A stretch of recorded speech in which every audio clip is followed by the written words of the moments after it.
So you've been following technology movements throughout, I guess, the past kind of 2 decades, specifically in Yeah. Texas. I know you're an expert on mobility, an expert on IoT. What do you see those two things in the role in smart cities? So I see technology in waves.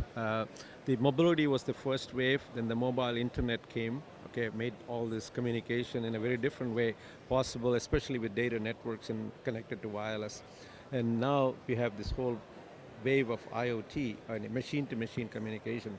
So there's a whole gamut of applications that will be for consumer focused, but I believe that the industrial dimension of the IoT is going to be the big driver, especially when it's connected to connected cities, advanced manufacturing. All those applications will become very important in the next 2, 3, 4, 5 years, kind of stuff. Are there some examples of that technology at work right now, or is it really too soon? It is happening in pockets, but it's just like any technology that is like wireless didn't take off overnight. There were applications, so people wanted to move and communicate, and that was the big value proposition.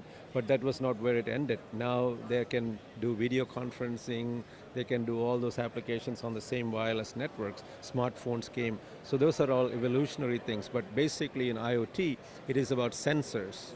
Okay, so this whole conference here about smart cities and applications again goes back to how do you really take the data that is coming out of the sensors, convert that into information, and make it meaningful for other applications that are already existing out there, and make it smarter.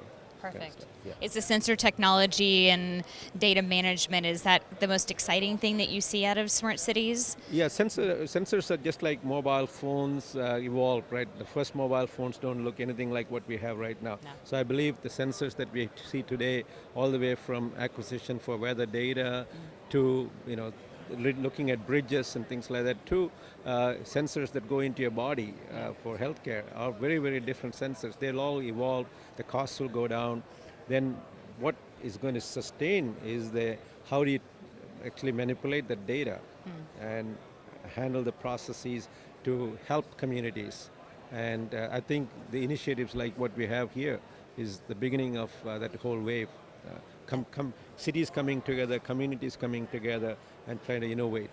If you could give advice to a public official who's in the middle of this smart city challenge from the private sector perspective, what would that be? I think they should really look at it not from today's budget problems and sort of decide to opt out.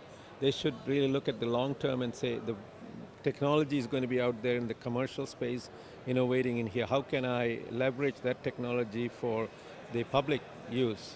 Okay, and combine that with grants that are being given out by bodies like NSF, and US Ignite is a very good example of that program where NSF funds that and cities collaborate and create applications that are going to be longer term applications the cities can gain from.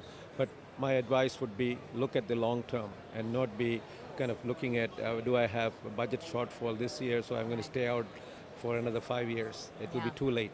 So it's a perfect intersection of patience and impatience, right? Exactly. Yeah. Right.